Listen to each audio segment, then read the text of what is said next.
The morning sun cast long shadows across the dusty path as Harold Thompson made his way back from the local market in Amboseli, Kenya. At 68, his weathered hands carried the weight of loss more than the simple groceries he'd purchased. 6 months had passed since Margaret's funeral, and the silence in their small cottage near the conservation boundary had become unbearable. Each step along the familiar route reminded Harold of walks he'd shared with his wife of 42 years. Margaret had possessed an infectious enthusiasm for the African landscape that surrounded their modest home. She would point out changes in the acacia trees, celebrate the return of migrating birds, and maintain detailed journals about the wildlife patterns they observed together. Now, Berwak, the same sights that once filled Harold with wonder, served only as painful reminders of what he'd lost. Harold had come to Kenya 15 years ago when he retired from his engineering career in Manchester. The decision hadn't been easy, leaving behind friends, familiar surroundings, and the comfortable predictability of English life. But Margaret had dreamed of seeing elephants in their natural habitat since childhood, when her grandmother had shown her faded photographs from a colonial-era expedition. Together, they'd spent months researching locations, eventually settling on a small property on the edge of the Amboseli ecosystem, where they could observe wildlife while respecting conservation boundaries. Those early years had been magical. Harold used his engineering skills to design rainwater collection systems and solar power installations that allowed them to live comfortably while minimizing their environmental impact. Margaret threw herself into learning Swahili, volunteering with local women's cooperatives, and documenting the behavior of elephants that passed through their area. They'd hosted visiting researchers, contributed data to conservation organizations, and built friendships within the local community that enriched their retirement beyond anything they'd imagined. But cancer had ended those dreams with brutal efficiency. Margaret's diagnosis came suddenly, during what should have been a routine checkup during one of their annual trips back to England.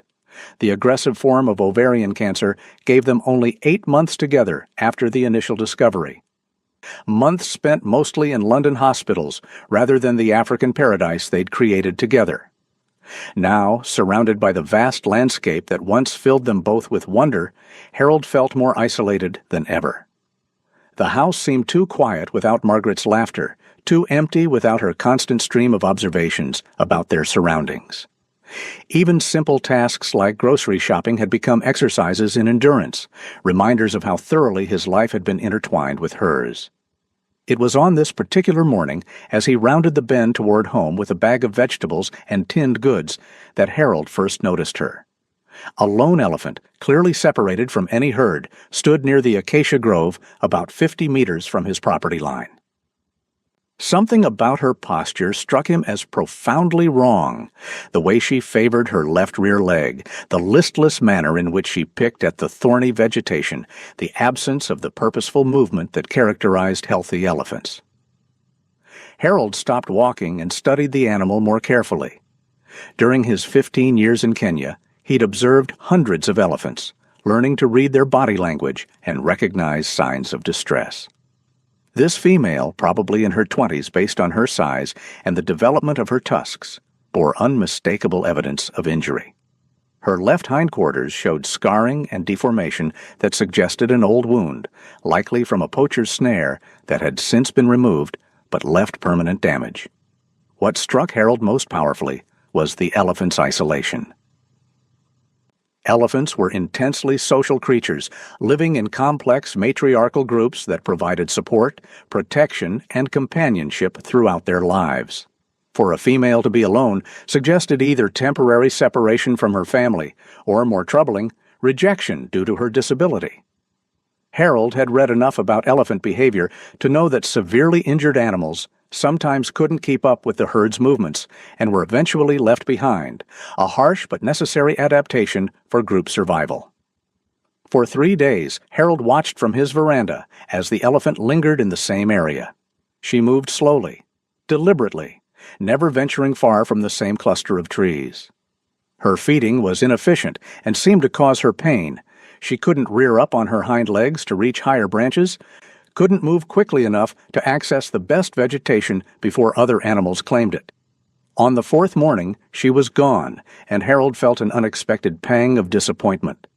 The elephant's absence affected Harold more than he'd anticipated. Over the previous 3 days, watching her struggle had given him something to focus on besides his own grief. Her presence had provided a routine: morning observations from the veranda, afternoon checks to see if she'd moved, evening assessments of her condition. Without that structure, the emptiness of his days became overwhelming again. But she returned the following week, this time settling even closer to his property.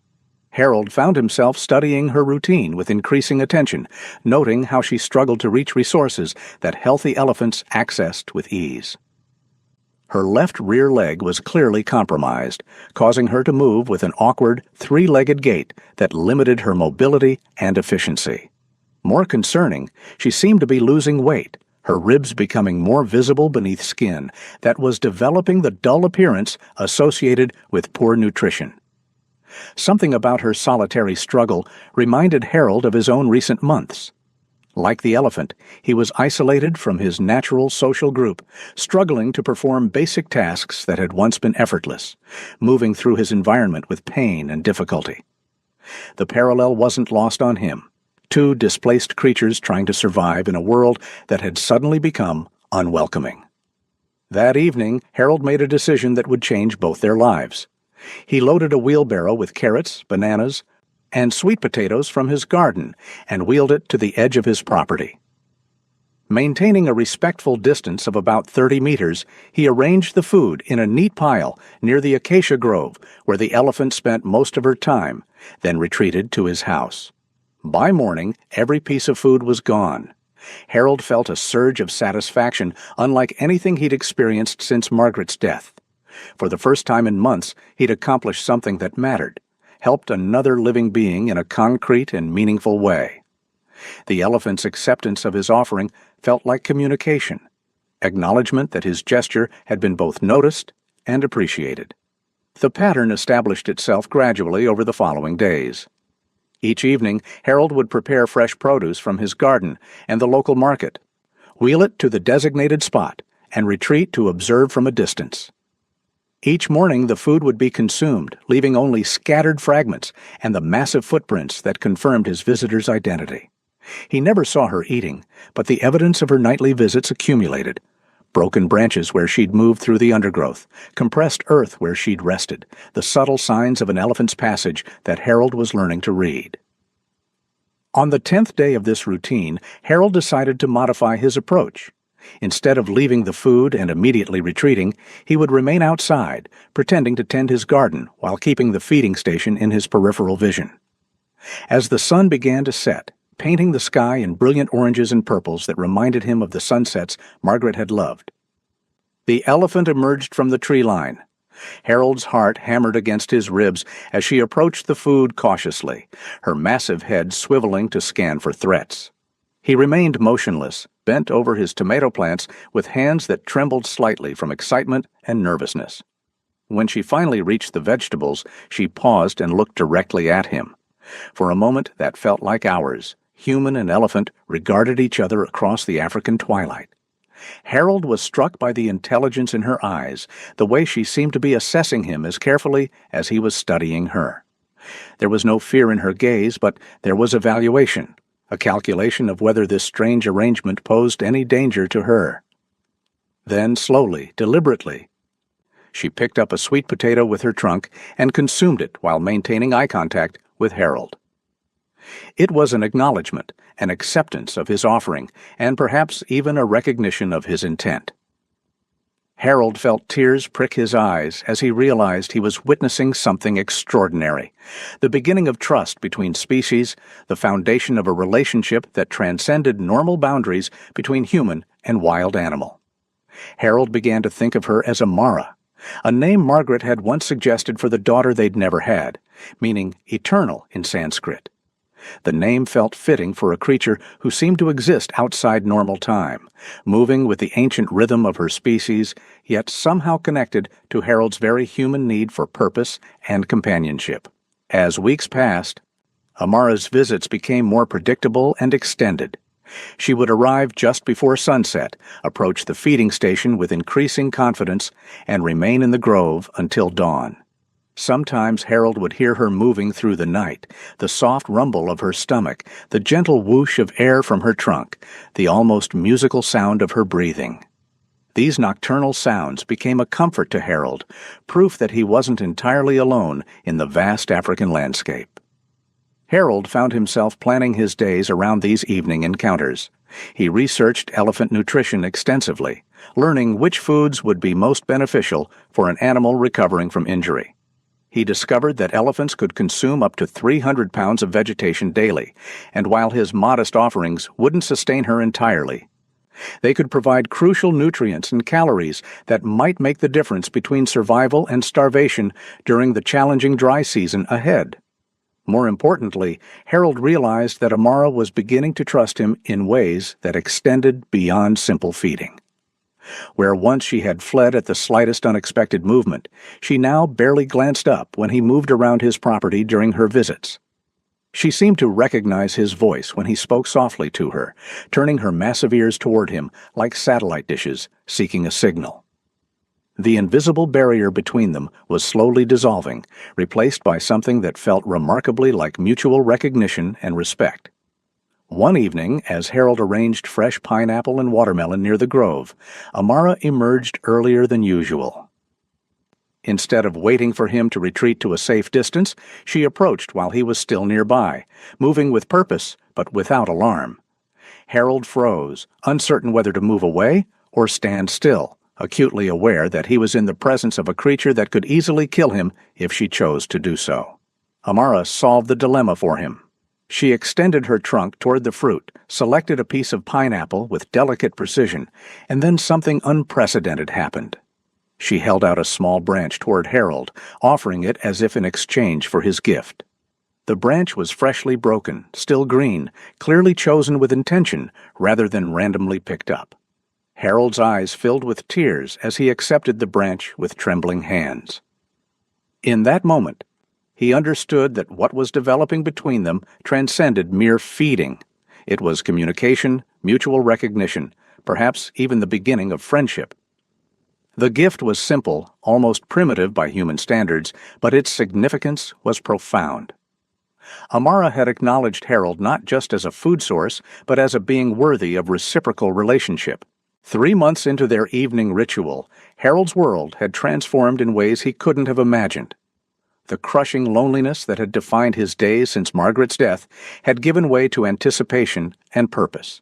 He found himself talking to Amara during her visits, sharing stories about his late wife, his concerns about conservation, his observations about the changing landscape around them.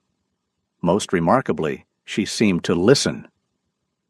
Amara would pause in her eating when Harold spoke, her large ears turning toward him with what appeared to be genuine attention.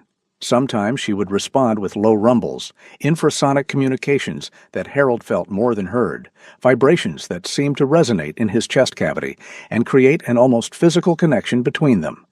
These exchanges felt like conversation. Though Harold couldn't be certain how much of the apparent communication was real, and how much was his own desperate need to believe he wasn't talking to himself. Harold began to understand Amara's physical limitations more clearly as their relationship deepened. The old injury to her leg had healed poorly, leaving her with reduced mobility and chronic pain that affected every aspect of her behavior. She couldn't keep up with the fast-moving herds that periodically passed through the area, couldn't compete effectively for resources during dry seasons, couldn't fulfill her natural role as part of elephant society. Her isolation wasn't just physical, but social and psychological as well. But with Harold's supplemental feeding, Amara was thriving in ways that became increasingly obvious. Her coat had developed a healthier sheen, losing the dull appearance that had characterized her condition when they first met. Her movements seemed less labored, and she had even gained weight, her ribs no longer visible beneath skin that now appeared well-nourished. More remarkably, she seemed happier, if such a human emotion could be attributed to an elephant. She would sometimes play with the food Harold brought, tossing fruits into the air with her trunk or splashing water from the small basin he'd installed near the feeding station. Harold's own transformation was equally profound. The daily preparation of Amara's meals gave structure to his days, replacing the aimless drifting that had characterized his life since Margaret's death. The evening encounters provided social contact he hadn't realized he desperately needed, even if that contact was with a member of another species.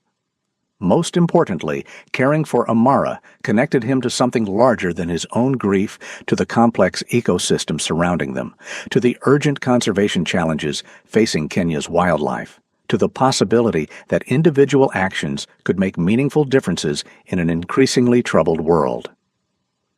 The relationship evolved beyond simple feeding as Harold learned to read Amara's moods and preferences. She disliked overripe bananas, but loved them when they were still slightly green. She had a particular fondness for watermelon rinds, which she would save for last like a dessert, rolling them around in her trunk before consuming them with what seemed like genuine enjoyment. She preferred her water slightly warm and would wait patiently if Harold had just filled her basin with cold water from the well, somehow understanding that the temperature would moderate within a few minutes. Amara, in turn, seemed to understand Harold's routines and emotions with uncanny accuracy.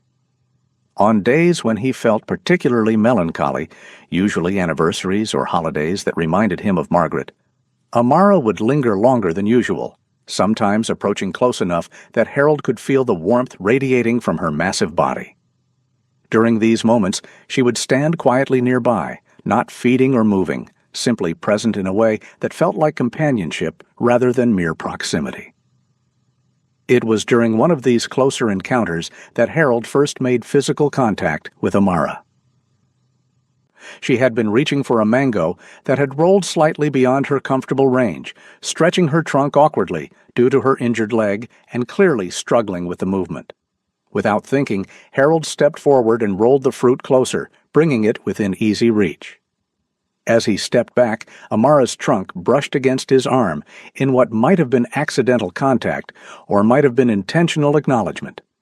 The touch lasted only seconds, but Harold was amazed by the texture, surprisingly soft despite its obvious power, warm and slightly damp, incredibly sensitive based on the delicate way Amara manipulated objects with it. She showed no alarm at the contact, and from that day forward, these brief touches became part of their interaction, moments of connection that felt almost sacred to Harold. Harold's neighbors and the occasional conservation officials who passed through the area were aware of the unusual relationship developing on his property. Most viewed it with bemused tolerance. The eccentric old Englishman who fed a wild elephant wasn't harming anyone, and Amara's presence actually seemed to deter crop raiding by other elephants who might otherwise have been attracted to the area. Some even suggested that Harold's arrangement was providing a valuable service by keeping a potentially problematic animal occupied and well-fed. But not everyone approved of what Harold was doing. Kenya Wildlife Service regulations strictly prohibited feeding wild animals, a policy designed to prevent dangerous human-wildlife conflicts and maintain natural animal behaviors. The reasoning was sound. Wild animals that became habituated to humans could become dangerous, lose their natural foraging skills, or develop dependencies that were ultimately harmful to both the animals and nearby human communities. Harold knew he was technically violating these guidelines, but he rationalized his actions by pointing to Amara's special circumstances.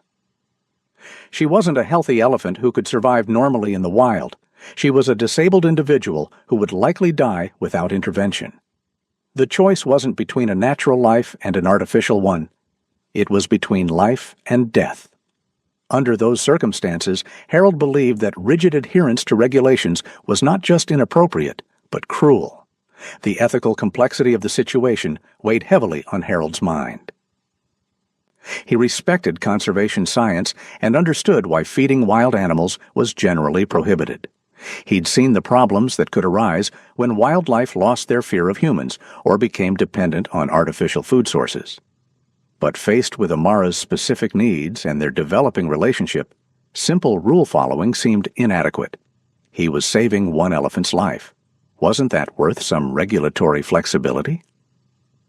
As the dry season approached, Harold's dilemma intensified. Amara would face even greater challenges finding adequate nutrition during the coming months when natural food sources became scarce and widely scattered. Other elephants would migrate to areas with better water and grazing, following ancient routes that led to seasonal feeding grounds. But Amara's mobility limitations made such journeys difficult or impossible. Harold's feeding would become not just helpful, but essential for her survival. At the same time, Harold was dealing with his own challenges that threatened the stability of their arrangement. At 68, living alone in rural Kenya, he was increasingly aware of his vulnerability and mortality. A fall, a medical emergency, or simply the normal progression of aging could disrupt the routine on which Amara now depended. What would happen to her if something happened to him? The question haunted Harold, adding urgency to his already complex feelings about their relationship. These concerns came into sharp focus when Harold developed a persistent cough that wouldn't respond to over-the-counter remedies. Initially, he dismissed it as a minor irritation, perhaps caused by the dry season dust or a temporary respiratory infection. But when the cough progressed to shortness of breath and chest pains that woke him at night, Harold finally acknowledged that he needed medical attention. The nearest hospital with adequate diagnostic equipment was in Nairobi, a day's journey from Harold's remote location. Making the trip meant not just leaving Amara without her evening meal, but abandoning the routine that had become the organizing principle of both their lives. Harold delayed as long as possible, hoping his symptoms would improve on their own, but eventually the pain and difficulty breathing made the decision for him. The diagnosis was both reassuring and alarming. Harold had developed a mild case of pneumonia, easily treatable with antibiotics, but the underlying examination revealed signs of heart disease that would require ongoing monitoring and medication. The doctor recommended staying in Nairobi for several weeks to ensure proper recovery and to establish a treatment plan that would prevent future complications. Harold's first concern wasn't for his own health, but for Amara. For the first time in months, he would be unable to provide her evening meal, unable to maintain the routine that had become central to both their lives. He arranged for a neighbor to leave food at the station, providing detailed instructions about Amara's preferences and the proper placement of provisions. But he knew it wouldn't be the same. The bond they had developed was built on routine, proximity, and mutual recognition, elements that couldn't be simply delegated to someone else. During his 3 weeks in the city, Harold worried constantly about Amara. Had she waited for him those first few evenings? Standing by the feeding station and wondering why her routine had been disrupted? Had she eventually given up and moved on to find other resources, perhaps struggling to locate adequate nutrition without his supplemental feeding? Had she survived the disruption to their routine, or had the sudden change in her circumstances proved too stressful for an animal already compromised by injury and isolation? These questions tormented Harold during his recovery, but they also clarified something important. His relationship with Amara had become the most meaningful connection in his life. She wasn't just a wild animal he happened to feed. She had become family in the truest sense, a being whose welfare mattered to him as much as his own. The intensity of his concern surprised Harold. He hadn't realized how thoroughly their lives had become intertwined until the connection was threatened. Harold's return to Amboseli was tinged with anxiety and hope in equal measure.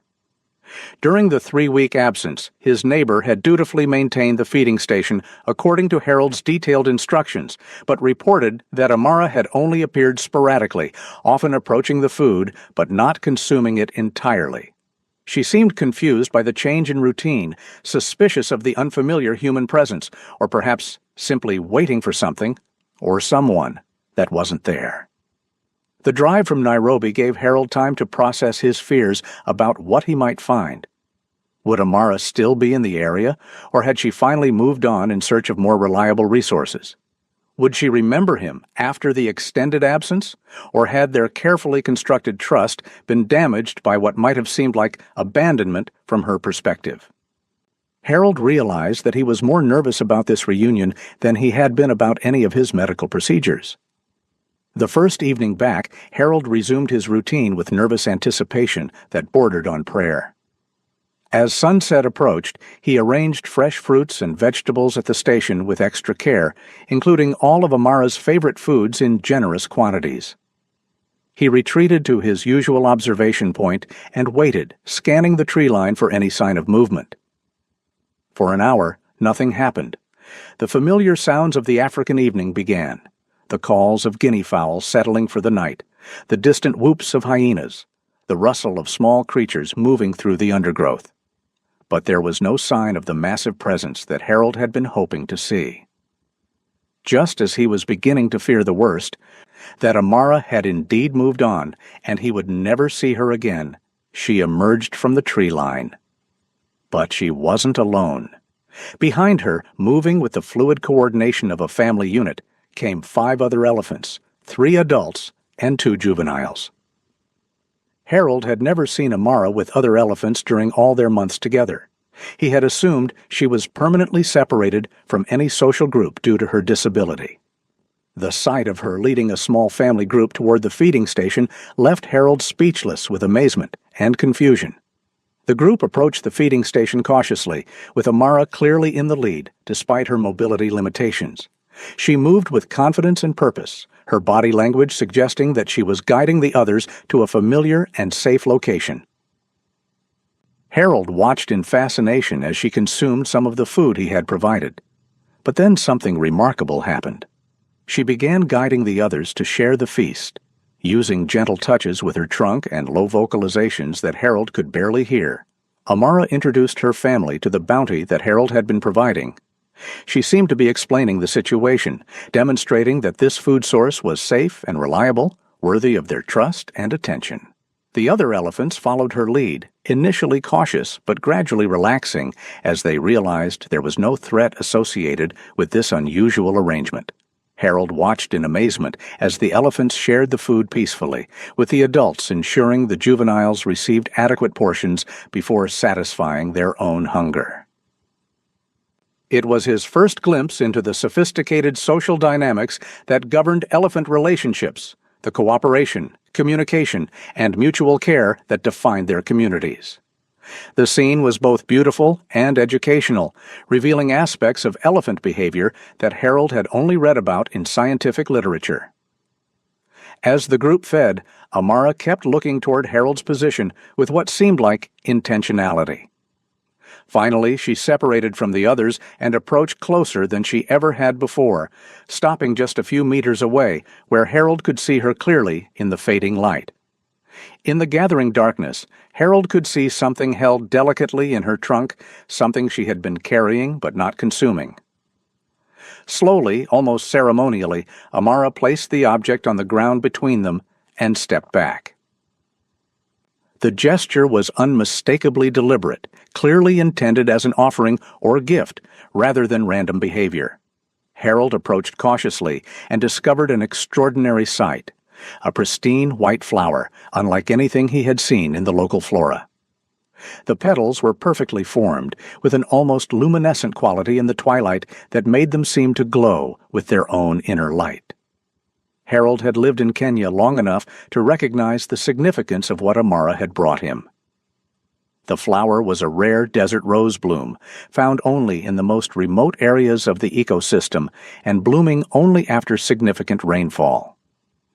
These flowers were notoriously difficult to find, even for experienced botanists, hidden in rocky outcroppings far from human habitation and lasting only a few days before withering in the harsh African sun.